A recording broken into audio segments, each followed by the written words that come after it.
Muy buenas tardes, un placer saludarles nuevamente en esta nuestra 15ª clase ya del curso Educando en Enfermedad Inflamatoria Intestinal.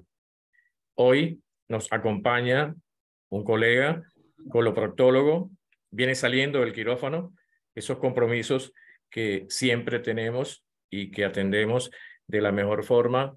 Y bueno, sabemos que muchas veces el tiempo no lo podemos calcular bien por todas las complicaciones que se pueden presentar, pero aquí está con nosotros el doctor Luis Angarita, quien tiene un extenso currículum, pero egresa de la Escuela Luis Racetti de la Universidad Central de Venezuela en el 1992.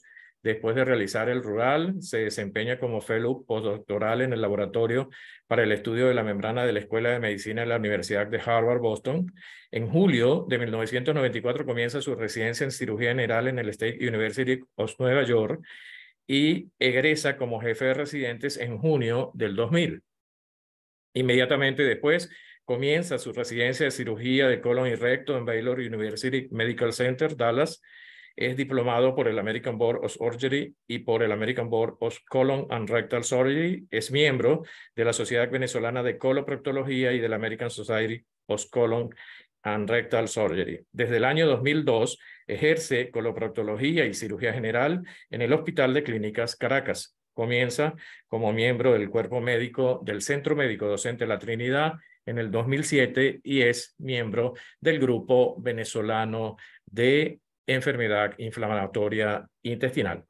Apreciado doctor Angarita, muchísimas gracias por salir del quirófano volando para estar con nosotros y darnos esa clase de cuándo operar en enfermedad inflamatoria intestinal. Adelante, doctor Angarita. Gracias por la presentación, gracias por la invitación y déjame compartir pantalla. Exacto.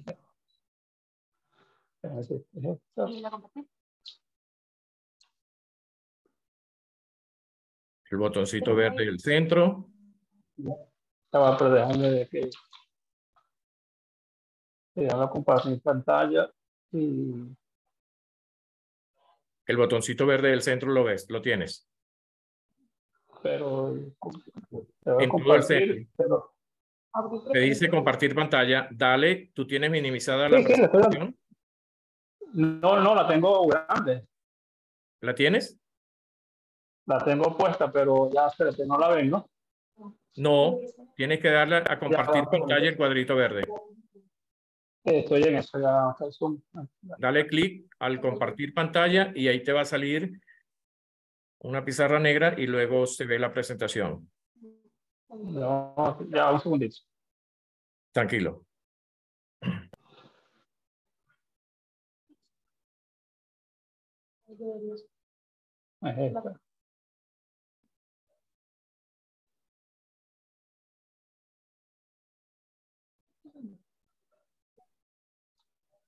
Ya, un segundito que tengo la... Pero sí le diste a compartir pantalla en el botón verde. Pero no me comparte, ese es el problema. Ya, un segundito, ya. Déjame desconectar el video un momentico y me vuelvo. Perfecto. No, sí, pero desconectar la cámara. Mientras tanto, vamos dando información. Ok, buenísimo. ¿Estás bien?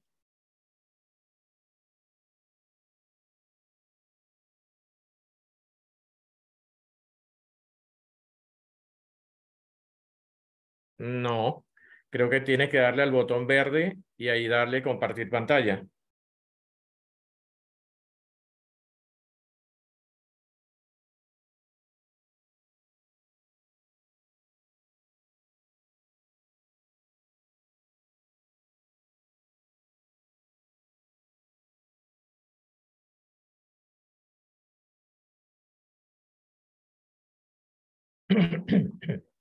Luis, ¿está ahí? Sí, estoy aquí, sí, ya voy. Es que la pantalla no me deja, por la seguridad, como tenía seteada esta computadora, no me deja.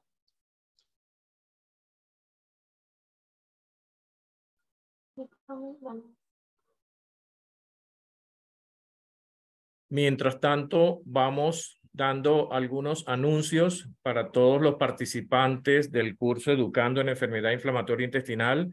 Como ustedes saben, el mes de mayo, esto mientras el doctor Angarita coloca su presentación, el mes de mayo es el mes de la enfermedad inflamatoria intestinal. El día es el próximo 19 de mayo, donde los vamos a invitar para una actividad bien interesante que vamos a desarrollar para toda Latinoamérica, como Grupo Venezolano de Enfermedad Inflamatoria Intestinal, por supuesto, y como Organización Panamericana de Crohn y Colitis.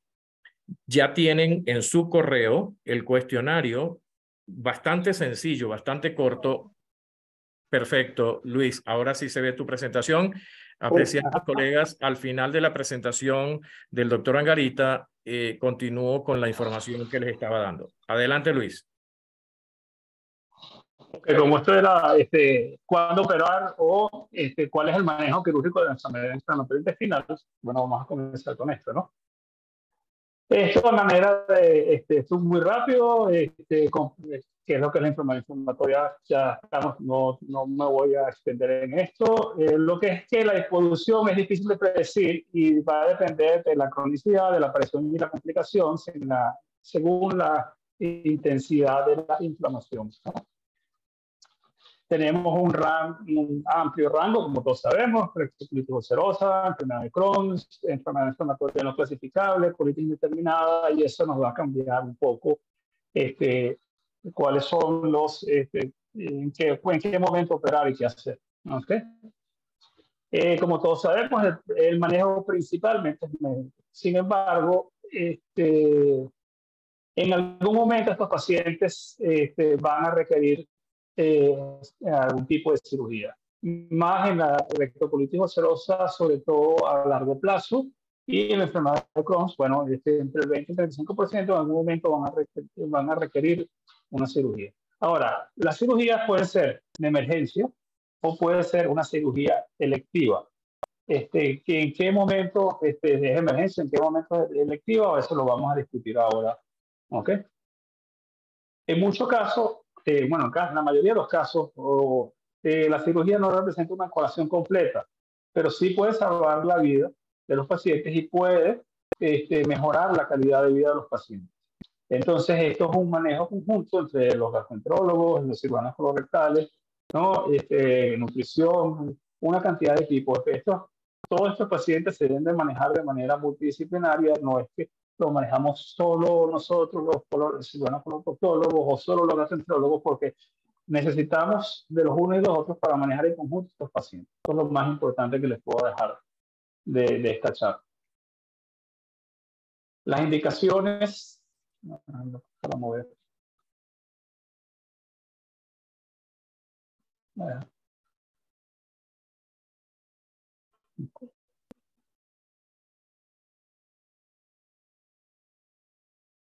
Las indicaciones, ¿cuándo operar? Bueno, cuando la evolución de la enfermedad se hace refractoria y crónica y no responde al tratamiento médico. Cuando hay displasia de alto grado o carcinoma, ¿no? Cuando la enfermedad con síntomas obstructivos, sin inflamación activa, pero hay síntomas del paciente que presenta una obstrucción intestinal, y cuando hay deseos del paciente para mejorar su calidad de vida. Indicaciones de la cirugía de emergencia, esas son otras. La colitis aguda grave, pero sin compromiso sistémico, el megacolon tóxico, la perforación con peritonitis, hemorragias masivas, obstrucción intestinal y enfermedad sintomática fistulizante. En enfermedad de Crohn, casi todos los pacientes, o el 70% de los pacientes, van a requerir alguna intervención quirúrgica. De estos, la mitad pueden requerir una segunda, ¿no? Y el 30% de todos los pacientes, ¿no?, van a recibir más de 2 intervenciones. Aquí está la probabilidad acumulada de padecer una cirugía en función del tiempo de la evolución, y como vemos, hay un pico primero al principio de 0 a 5 años, y después, bueno, va aumentando a medida que tenemos más tiempo con la enfermedad, hay más chance de que se necesite una cirugía. Perdón, Luis, te molesto. ¿Puedes magnificar la Ajá. presentación porque no la tienes magnificada? Eh, En la copita, sí, yo tengo. Ya, un segundito. tranquilo. En la copa le das y te la magnifica. Listo, excelente. Ahora, sí. Gracias. Ok. Excelente. Bueno, Adelante. ok. Eh, lo que está aquí estaba como diciendo que cuando se necesita cirugía, esto es que el 70% de los pacientes van a requerir al menos una cirugía y entre más tiempo con la enfermedad probablemente va a requerir más, más cirugía, ¿no? Entonces, pero una sola cirugía, como ven, es un tercio de 0 a 5 años, un tercio de 10 a 15 años, un tercio de más de 15 años, ¿no? Ya más de una cirugía, los pacientes que tienen más tiempo con la enfermedad necesitan, probablemente van a necesitar más de una cirugía. Las indicaciones de cirugía electiva en la enfermedad de Crohn, ¿no? Cuando hay enfermedad fistulosa con pocos síntomas, ¿no? Cuando hay un fracaso terapéutico, cuando hay una estenosis no sintomática o cuando hay una malignización. Esas son las indicaciones de cirugía electiva. Diferida, ¿no? Estenosis con diagnóstico de nuevo y un absceso, ¿no? Con o sin drenaje previo. Y urgente, perforaciones, oclusiones del paciente bajo tratamiento médico o cuando existe alguna hemorragia. Pero estas son la minoría de los casos en enfermedades.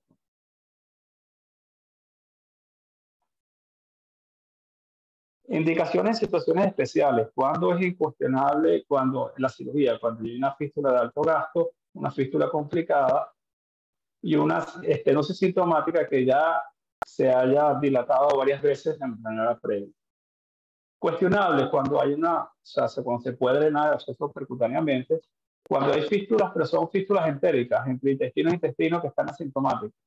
Y cuando las estenosis son pequeñas, ahí, bueno, eso depende del manejo multidisciplinario y ver si vale la pena o no vale la pena la cirugía. En las enfermedades de Crohn,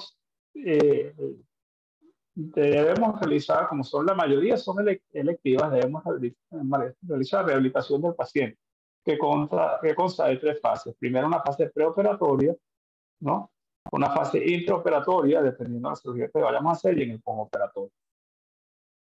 En la fase preoperatoria es indispensable corregir la malnutrición. Tenemos que llevar la albúmina por lo menos a más de 3 gramos por decilitro, corregir la anemia. La hemoglobina idealmente debería estar por encima de 10 gramos por decilitro, mejorar el estado físico y respiratorio, a darle apoyo psicológico, controlar infecciones, suspender el tabaquismo en el caso de que el paciente fume, y tratar de suspender las medicaciones de corticoides y inmunomoduladores si es posible.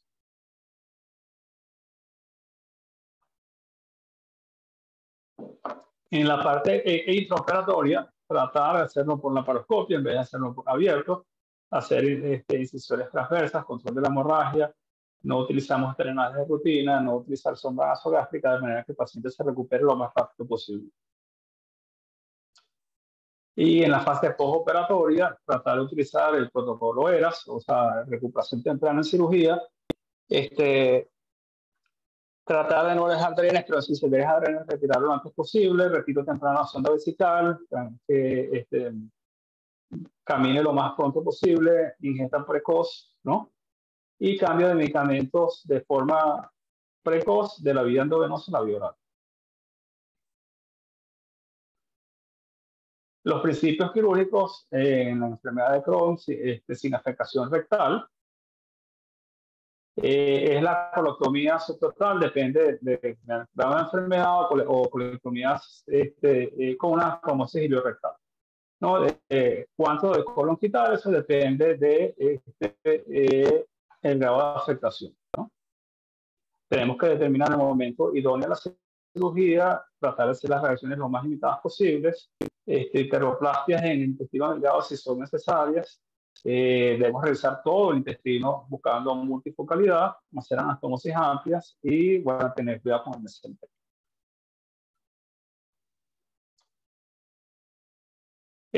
El riesgo de padecer adenocarcinoma intestino delgado de pacientes con enfermedad de Crohn está aumentado bastante en la población general. Suele ser un diagnóstico tardío y muchas veces un hallazgo casual en la pieza operatoria. Es de mal pronóstico.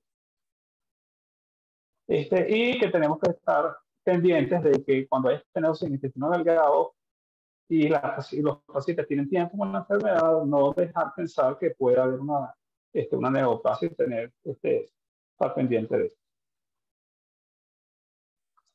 Los pacientes con enfermedad de Crohn, colónicos, ¿no? Tienen 6 veces más chance de desarrollar adenocarcinoma de colon que la población general.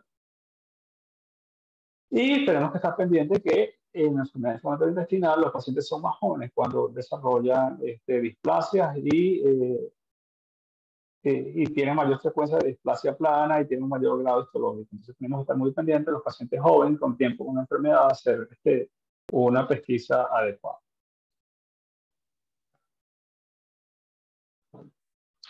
En aquellos pacientes con displasia cáncer, una proctocolectomía con esterectomía terminal, si todo el colon está y el recto está afectado, esa es la indicación quirúrgica, pero bueno, eso se debe individualizar a cada paciente, depende del grado de enfermedad y del grado de afectación del colon, podremos o no hacer resecciones segmentarias, pero si todo el colon está enfermo, probablemente tenemos que quitar todo el colon y recto y entonces hacer una anastomosis, como si tiene el riesgo, depende de donde tenga el tumor y depende de la displasia, si tiene displasia o no en el recto, hacer una anastomosis irional es difícil con enfermedad.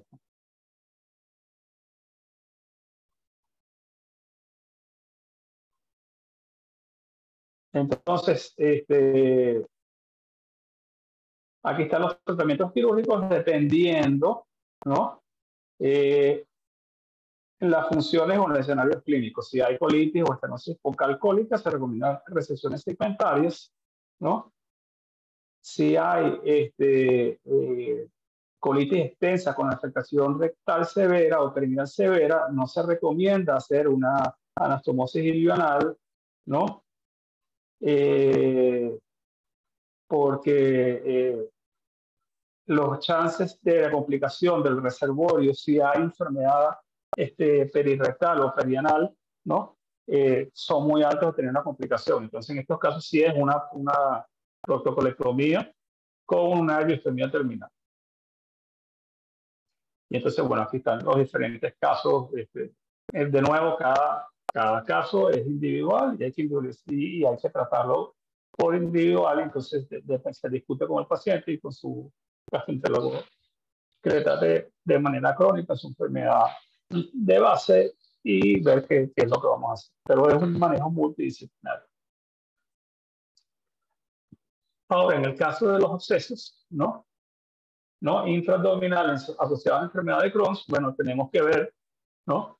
Si son pequeños, se pueden utilizar con antibióticos. Los grandes, debemos tratar de hacer funciones percutáneas y monitorizarlos. Si mejora, ¿no? Se optimiza el tratamiento y se puede valorar o no si se necesita una cirugía diferida o una cirugía electiva, ¿no? En aquellos pacientes que tienen abscesos, que punzamos percutáneamente y no hay mejoría clínica o que no se pueden punzar, entonces ahí iríamos a cirugía y tratamos de hacer, dependiendo del sitio de la enfermedad que le dio origen, qué es lo que vamos a hacer.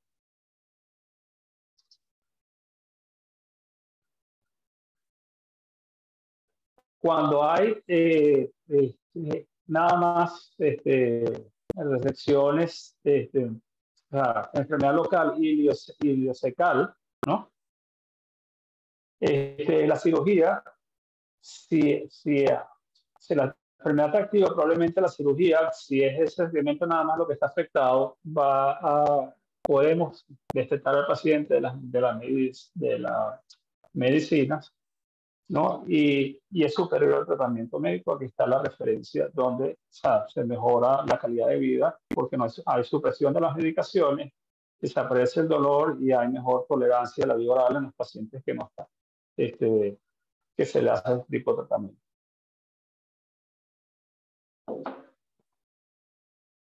Ahora, la enfermedad de Crohn anal o perianal es otro capítulo, ¿no? Incluye a todas aquellas anomalías anorrectales, fístulas, fisuras, abscesos o estenosis en aquellos pacientes con enfermedad de Crohn. Hay que recordar que hay un porcentaje importante de los pacientes que debutan con enfermedad de Crohn con patología perianal, ¿no? Y muchos de los pacientes ya diagnosticados presentan algún tipo de manifestación anal en algún tipo en algún momento de su enfermedad.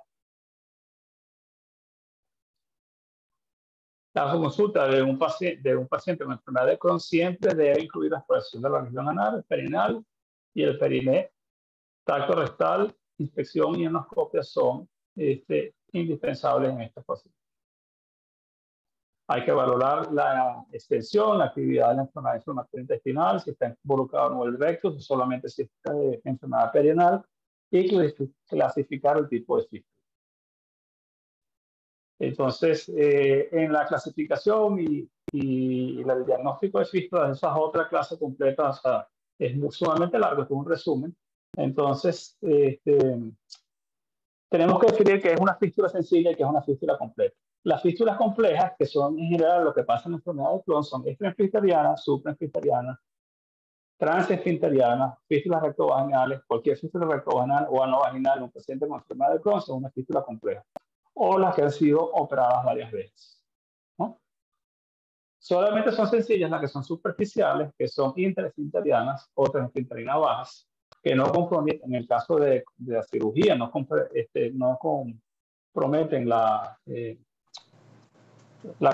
el grado de control del esfinteriano, ¿no? Y cualquiera de las anteriores, como están ahí, que son los proyectos fístulas son simples, no hay abscesos asociados, no hay estenosis, no hay incontinencia, ¿no? Y no hay proctitis. Pero eso, bueno, esas son las minorías. El índice de actividad de la enfermedad de Crohn perianal, esta es la puntuación, y depende de la puntuación, si hay dolor o no hay dolor, si hay escape, ¿no? Si hay induración o no hay induración, si hay restricción o no hay actividad sexual y el tipo de enfermedad perianal, ¿no? Te va a dar un índice de actividad de la enfermedad de Crohn que te puede guiar qué tipo de cirugía vas a hacer. Entonces, el tratamiento quirúrgico se puede dividir en 4. Primero, es el tratamiento urgente de las abscesos. Si hay drenaje, hay que drenar los abscesos que existan. Cirugías fuertes pueden ser estomas derivativos, cetones o sedales para alivio de los síntomas, para la espera de un tratamiento final. Cirugía definitiva, cualquier técnica local perianal, y resección intestinal o una prostatectomía en el caso de enfermedad refractoria, cualquier tipo de tratamiento, o cuando existe una estenosis muy grande que no se pueda resolver. Las cirugías fuertes generalmente permiten que con el control de la infección, de manera que el tratamiento médico se optimice para tratar de cerrar la fístula. Entonces, las técnicas quirúrgicas van a depender como ven, la cantidad de técnicas que hay, es porque no hay ninguna que sea mejor que la otra, ¿no? En general, los colgajos de mucosa y el LIF pueden ser, LIF lo que quiere decir es ligaduras interesfintéricas del tracto fistuloso. ¿Okay? Los sellantes de fibrina, tapones de colágeno o grasa autóloga generalmente no funcionan, ¿no? Tienen un alto índice de recidivas, ¿no? De que los pacientes vuelvan con el mismo problema. Y aquí, de resumen, algunas normas que hay que seguir en el manejo quirúrgico de la enfermedad de Crohn. Intentar clasificar las lesiones, tratar de controlar la enfermedad, sobre todo en el recto, ¿no? Exploración en quirófano ante dudas diagnósticas, evitar grandes heridas quirúrgicas, preservar los esfínteres y evitar la cirugía en presencia de artropitis.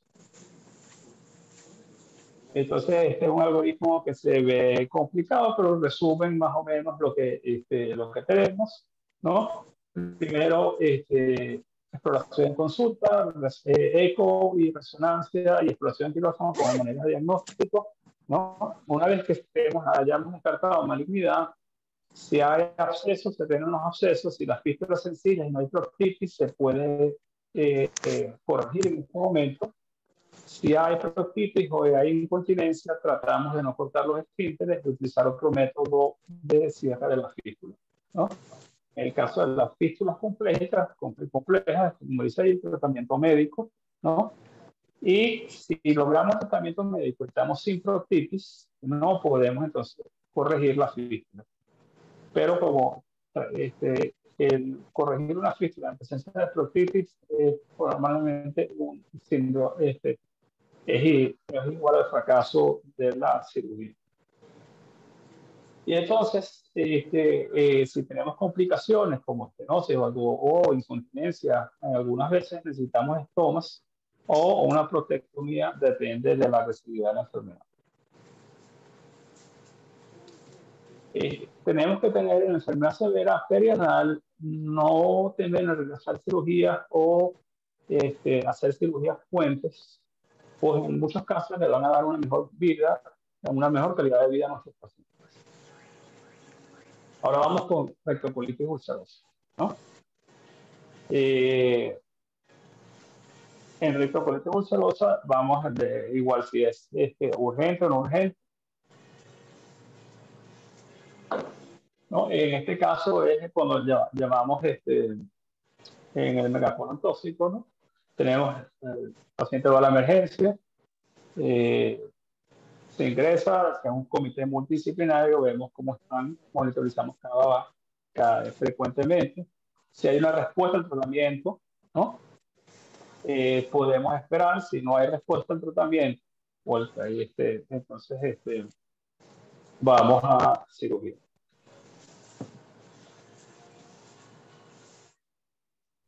El manejo de la rectocolitis ulcerosa, sobre todo en casos agudos, es un reto. Por ello debe discutirse en comités multidisciplinarios. Los pacientes que sean llevados a quirófano deben tener mejores condiciones nutricionales y tratar lo posible de que no esté con agentes biológicos y o esteroides, ¿no? Las indicaciones de la cirugía en la rectocolitis ulcerosa es el fracaso en tratamiento médico en el contexto de una colitis ulcerosa crónica, efectos secundarios de la medicación, displasia neoplasia y estenosis benigna. Esto es en el caso de las cirugías electivas. En displasia y neoplasia, la técnica quirúrgica va a depender de la localización del tumor, del grado de displasia, presencia de displasia en otras localizaciones y la extensión de la enfermedad inflamatoria. Y las esperanzas de vida del paciente. Cebolla, vamos, eso es cebolla. Pueden bloquear el micrófono que está interrumpiendo un poquito. El manejo de la displasia, ¿no? Si es una lesión única y se pudo resecar completamente, se puede hacer seguimiento. Si son lesiones múltiples, ¿no? La indicación es quirúrgica, ¿no? Y si obviamente, si la lesión es única y la lesión es incompleta, es la indicación para cirugía. El gold estándar para la rectocolitis ulcerosa es la prostatectomía restauradora con colectomía total, con prostatectomía y un reservorio ileoanal con anastomosis del reservorio ileoanal. Se puede hacer en un tiempo, en 2 tiempos o en 3 tiempos, dependiendo del grado de la enfermedad y qué es lo que vayamos a hacer, ¿no? En el primer tiempo se hace una prostatectomía con reservorio ileal con anastomosis del reservorio anal. Sin ileostomía, que la hacemos para proteger en las complicaciones sépticas. No vamos a permitir las fugas de la anastomosis, pero sí de las complicaciones sépticas. Y en el segundo tiempo haríamos el cierre de la ileostomía. En 2 tiempos es cuando tenemos en aquellos pacientes que están tóxicos o que tienen una enfermedad activa muy severa, Entonces hacemos una colectomía total con una ileostomía terminal y en un segundo tiempo o hacemos el reservorio con anastomosis. Y si lo hacemos en 3 tiempos, lo podemos hacer, dejarle la ileostomía en ASA y en un tercer tiempo cerrarla. Eso depende de cada paciente y depende del grado de enfermedad.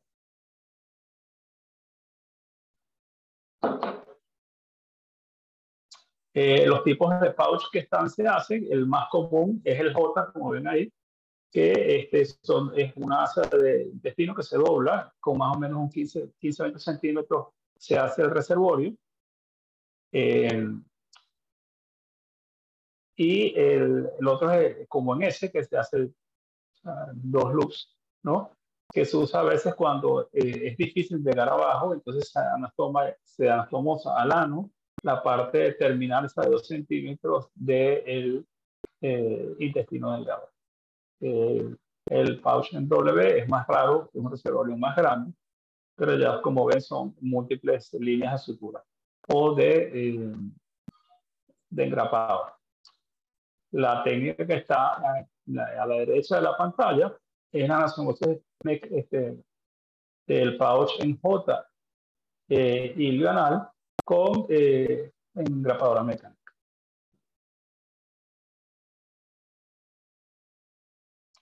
Más o menos el reservorio, como dice ahí, son más o menos 15-20 centímetros. Mecánica, hacemos el pouch en J. Cuando vayamos a hacer el pouch en S, probablemente las anastomosis o las suturas son manuales porque requieren más líneas de sutura. Mucosectomía no hacemos de manera rutinaria, yo no hago de manera rutinaria en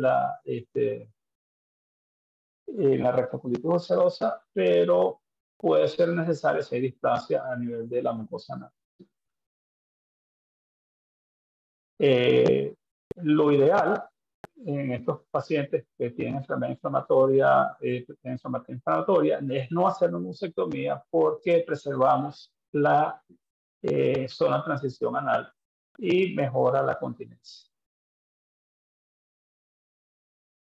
Podemos utilizar drenajes pélvicos y bueno, el abordaje puede ser abierto, laparoscópico, robótico, ¿no? Y el tiempo, bueno, como ya dije, puede ser un tiempo, 2 tiempos, ¿sabes? En varias cirugías.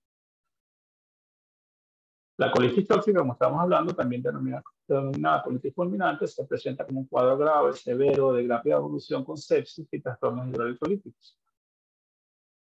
Cuando existen dilataciones segmentarias completas del colon de más de 6 centímetros sin una causa mecánica, es un megacolon tóxico. Todos estos términos han sido sustituidos progresivamente con la colitis ulcerosa aguda grave, ¿no? ASUG en español.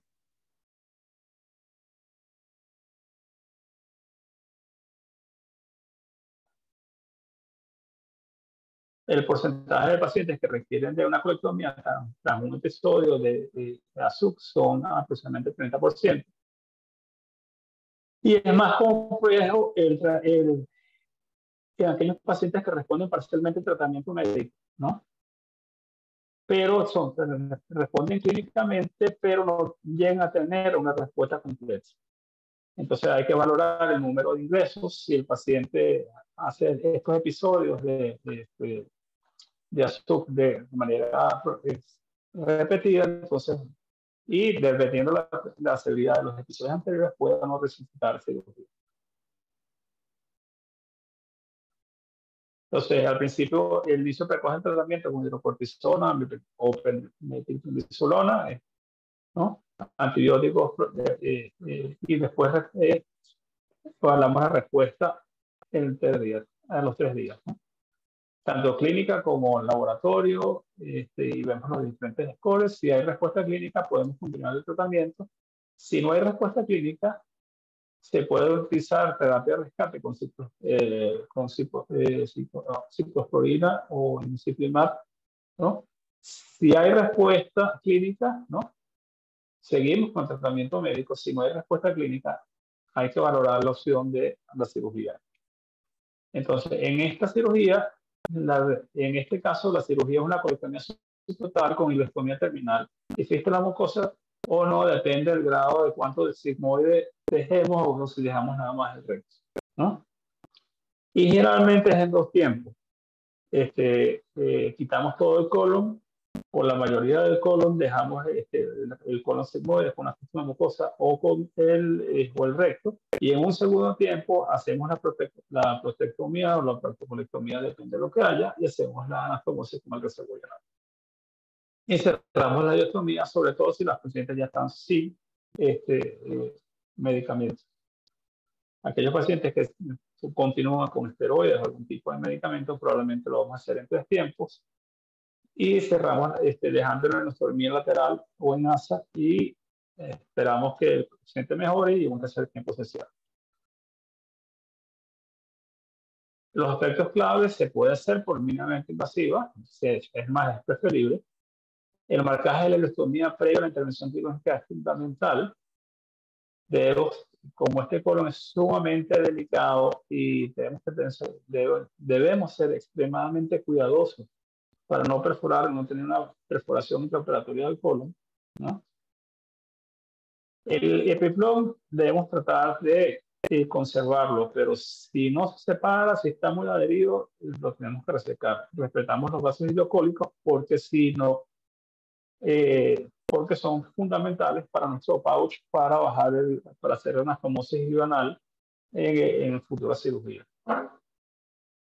Y bueno, tenemos que ver qué es lo que vamos a hacer con el muñón distal. Si el muñón distal es corto, podemos dejarlo solo, un tipo Harman, ¿no? Y si es muy largo, el muñón distal, deberíamos hacer una fístula mucosa.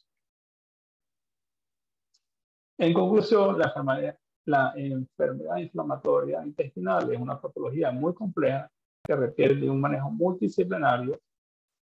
Siempre es mejor hacerlo en centros que tengan experiencia en el manejo de este tipo de pacientes. Y siempre debemos individualizar los casos y priorizar la calidad de vida del paciente. Y oír mucho al paciente qué es lo que él quiere. Bueno, muchísimas gracias. Esta es una clase, es un tema muy largo. Cada uno de estos temas podría ser una sola charla, pero aquí está de manera resumida todo lo que es la cirugía, cuándo operar en enfermedad inflamatoria intestinal. Pero como ya sabemos, la enfermedad inflamatoria intestinal es tan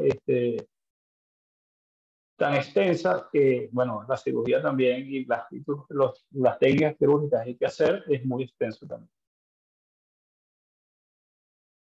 Muchísimas gracias, doctor Angarita. Realmente has hecho un resumen bastante completo de todos esos aspectos que debemos tener en mente cuando pensamos en la relevancia de ese coloproctólogo en nuestro equipo multidisciplinario. Definitivamente, siempre lo comento, hay dentro del equipo multidisciplinario varios personajes fundamentales. La enfermera es una de ellas, pero el coloproctólogo enamorado de la enfermedad inflamatoria intestinal definitivamente nos ayuda, y cuando lo tenemos, los resultados son definitivamente diferentes.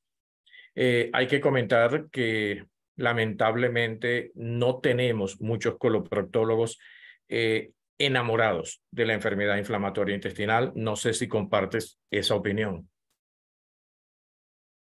Sí, es difícil, las cirugías difíciles son cirugías laboriosas, son pacientes complicados. Son pacientes complicados no solamente del tipo de la patología quirúrgica, sino son pacientes complicados. La personalidad de los pacientes no son pacientes sencillos. Entonces, y cueste, pero no hay muchos centros que hagan, pienso yo, no. Exactamente, eso realmente es una preocupación y bueno, tenemos que tratar en lo posible. Ayer casualmente me invitaron a la unidad de coloproctología del Domingo Luciani, donde hacen un excelente trabajo. Tienen un gran equipo de coloproctólogos y la parte de enfermedad inflamatoria intestinal la están desarrollando bastante bien. Y comentábamos eso, definitivamente, perdón. Aquí hay una pregunta, dice, ¿cuál sería la medida del recto deseable para reforzar posterior a un paciente que se le practica una colectomía con ileostomía por una pancreatitis tóxica complicada? Ese paciente, si es una rectocolitis ulcerosa, no le vas a anastomosar, no deberías anastomosarle solamente en pacientes sumamente seleccionados y no que hayan hecho es que no, ese paciente tienes que hacer la prostatectomía total con una anastomosis ilional. En el rectocolitis ulcerosa son muy pocos los pacientes que le pueden hacer anastomosis iliorrectal. O sea, Pero deberías quitarle todo el recto. Esa es la pregunta que hace Freda Villasmil. sí, pero en la práctica vemos otras situaciones, o sea que realmente la hiloprocto algunas veces funciona bien, tenemos el riesgo de la paucitis, por Es supuesto. correcto. Es correcto, pero si el paciente tiene actividad en ese recto, no deberías anastomosar con un recto que tiene actividad con rectocolitis. O sea, si hay enfermedad en ese recto, en ese muñón distal, no deberías anastomosarlo. Claro, es un tema sumamente controversial y hay que explicarle muy bien al paciente lo que va a pasar porque muchas veces hay la resistencia, la falta de orientación, la consulta previa con el psicólogo, todo un mundo de cosas que giran alrededor para que podamos lograr el mejor resultado. Aquí aclara la doctora Freya, al final tengo un paciente al cual le dejaron 7 centímetros de recto y es lo que tú dices, o sea, dependiendo la severidad endoscópica de ese paciente. No, y si además este paciente tiene displasia en ese recto, tampoco lo puede, o sea, No, hay que estudiar. ya ahí sí cambia totalmente. Ya el hecho de una displasia severa indiscutiblemente es distinto a no tenerla. Has dicho muchas cosas, Entonces, ¿verdad? ¿Perdón? no, entonces, como te digo, eso es, hay que estudiar muy bien a ese paciente.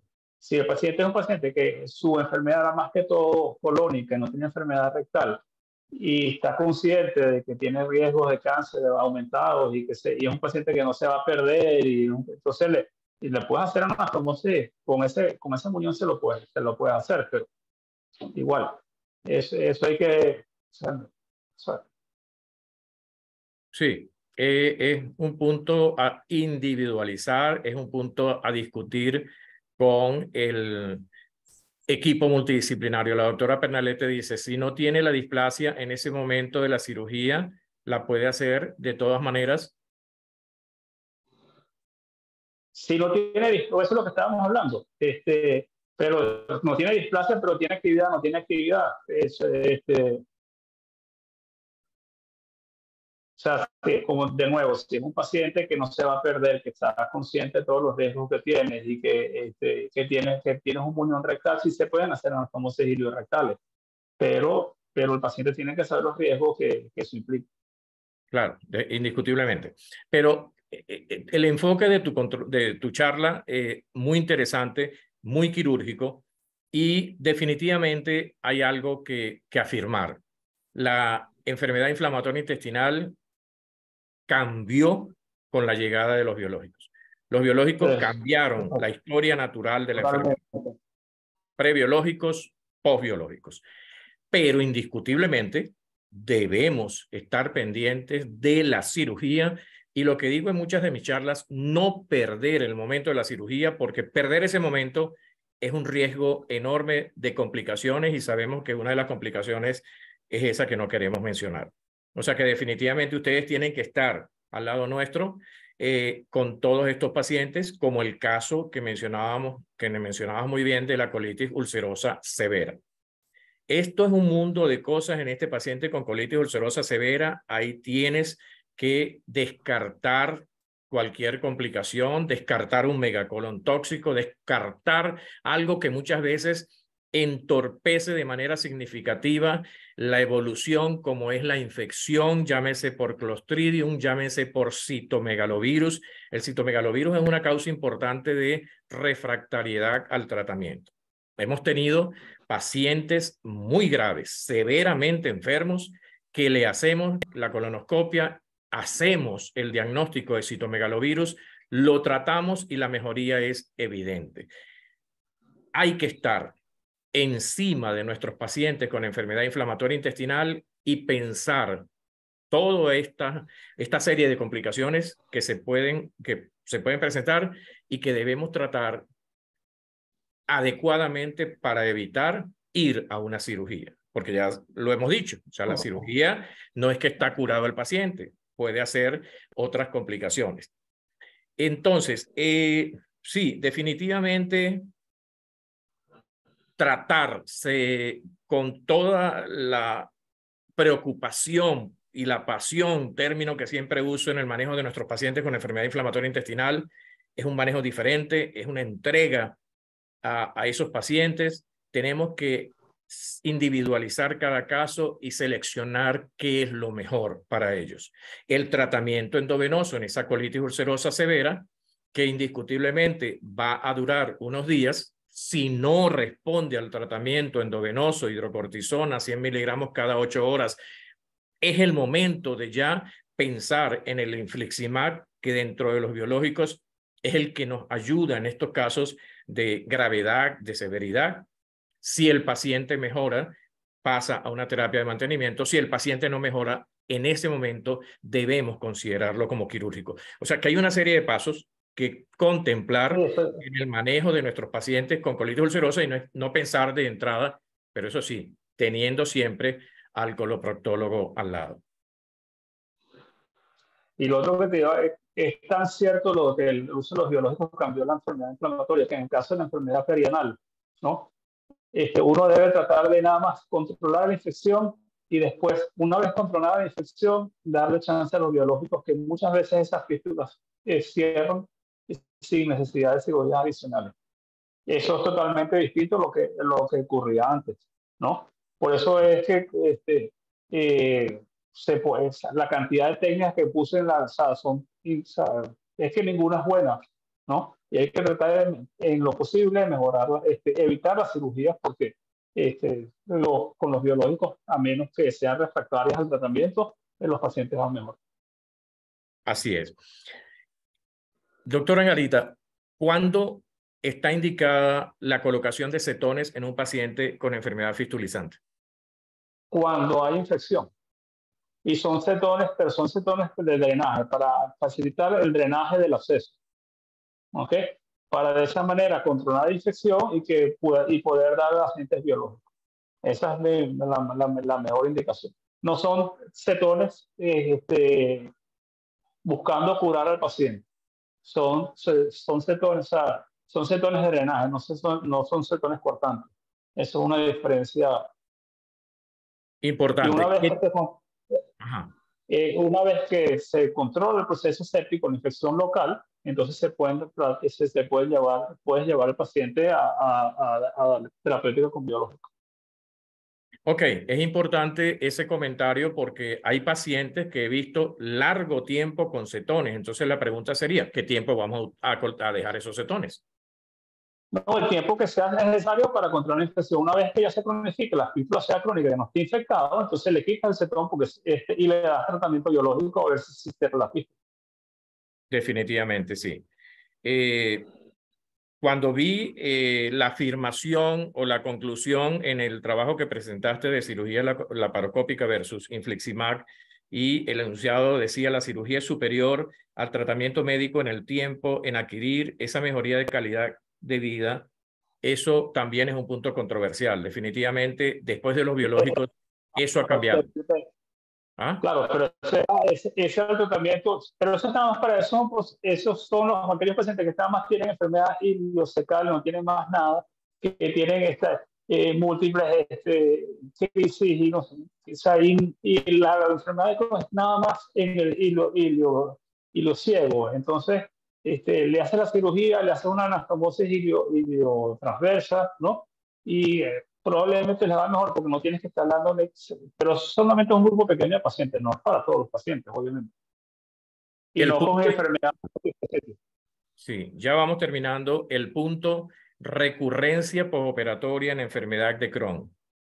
¿Recomiendas el uso de terapia biológica para evitar esa recurrencia? Es que depende qué cirugía, cuál cirugía, porque es cirugía perianal, es cirugía, es una resección segmentaria, ¿sabes? ¿Por qué hiciste la cirugía? ¿Tiene displasia? ¿Tiene cáncer? sea, es una pregunta sumamente amplia, no sé cómo responderte. Claro, pero la cuestión es que en un porcentaje de pacientes, por eso es que cirugía en enfermedad inflamatoria intestinal, cuando está realmente indicada, porque sabemos que la recurrencia se presenta en un grupo de pacientes Claro, y esa recurrencia la podemos evitar con estas terapias que, de acuerdo con lo descrito, dan buenos resultados. Entonces, el claro, planteamiento es justamente eso. En vista que hay un porcentaje importante de recurrencia postoperatoria en enfermedad de Crohn principalmente, debemos evitar esa recurrencia tratando a nuestros pacientes porque sabemos que es una complicación que, que la vemos con frecuencia, con cierta frecuencia. claro. Siempre tratar de, en enfermedades con tratar de no operar es lo ideal. Llevar al paciente, primero agotar todo el tratamiento médico posible antes de operarlo. Sí. Hablabas de un No, 30%, perdón. no ir de una vez a la cirugía. Exacto, exacto. Definitivamente cada paciente es diferente y tenemos que con ese equipo multidisciplinario decidir qué es lo mejor para ellos. Decías en la colitis severa que probablemente un 30% va a cirugía. Depende cuán es esa entrega, cuán cercano es el tratamiento y este manejo correcto de todas estas cosas que hemos ido Claro. mencionando. Ese porcentaje yo creo que puede disminuir considerablemente. ¿Algún comentario final, doctor Angarita? Muchísimas gracias realmente No, por tu... muchísimas gracias por invitarme. Es un tema extenso. Espero que no hayan sido muchas láminas y que haya sido muy técnico, pero bueno, es un paneo por la cirugía en enfermedad inflamatoria intestinal que, bueno, que cada vez estamos viendo más y eh, que al principio, bueno, o está subdiagnosticada o yo no sé, yo cuando en mi entrenamiento nosotros éramos centro de referencia y nosotros hacíamos pouches lineales por lo menos 2 o 3 al mes, ¿no? Eso no ha sido mi experiencia en Venezuela porque o no hay pacientes o hay menos enfermedad inflamatoria o no estamos en centro de referencia, pero la cantidad es muchísimo menor de lo que vi durante la formación. Claro, pero cuando yo hacía posgrado tenía 3, 4 pacientes con enfermedad inflamatoria intestinal. En este momento la data de nuestro servicio, lógico, somos centro de referencia nacional, pero en cada consulta hoy vimos 11 pacientes con enfermedad inflamatoria Sí, intestinal, tanto claro. colitis ulcerosa como enfermedad de Crohn. La data No, yo que lo que creo que está yo lo que creo que está subdiagnosticada más no hay duda. que no exista. Está subdiagnosticada y es una de las cosas que debemos tratar y que la próxima semana, como celebración del Día Mundial de la Enfermedad Inflamatoria Intestinal, vamos a tocar en unas conferencias y en unos programas que vamos a hacer en Latinoamérica para los pacientes. Definitivamente tenemos que corregir errores y uno de ellos es a nivel de atención primaria educar a los médicos de la atención primaria para que refieran precozmente a los pacientes y que el paciente no nos llegue en fases avanzadas de la enfermedad, porque eso está ocurriendo. Hay muchos errores.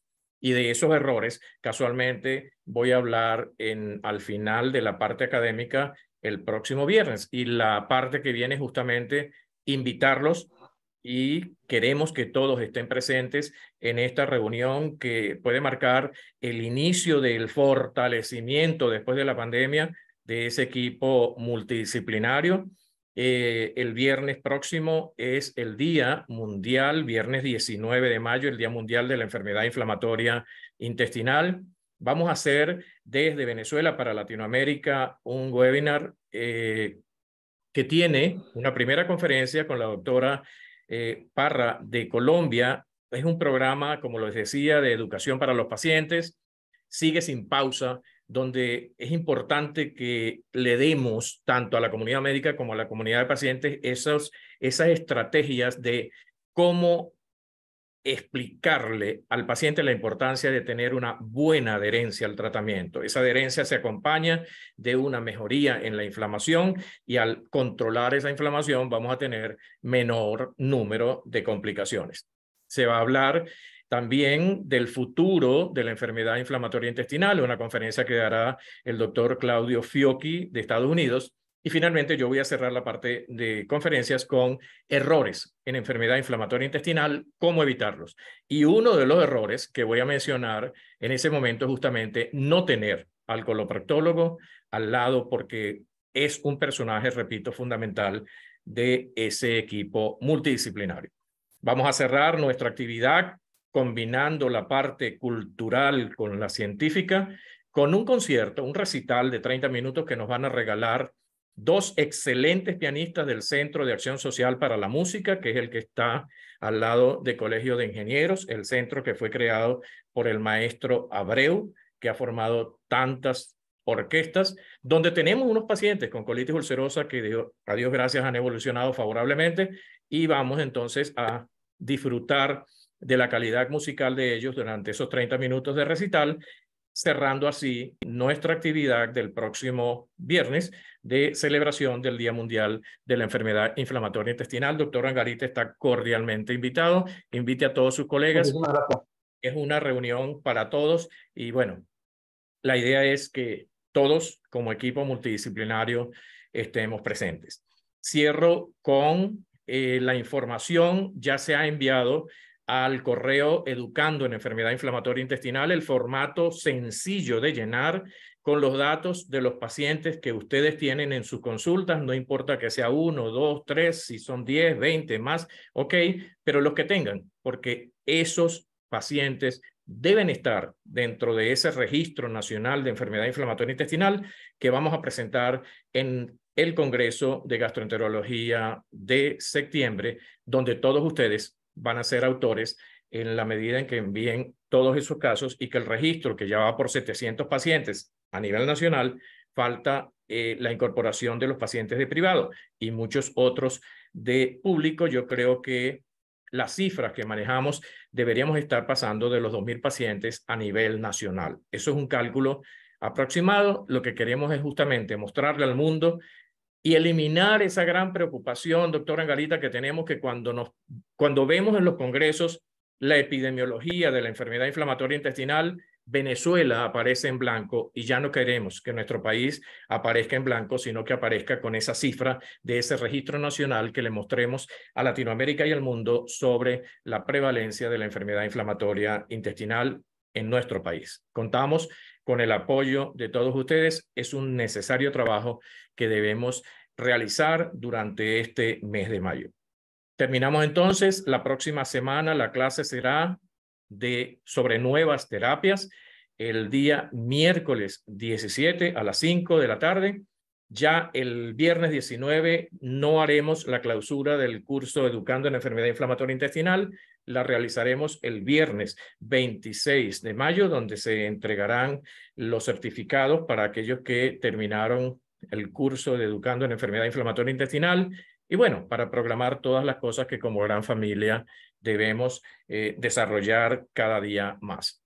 Nuevamente, doctor Angarita, muchísimas gracias por su acompañamiento, por darnos esa información tan interesante.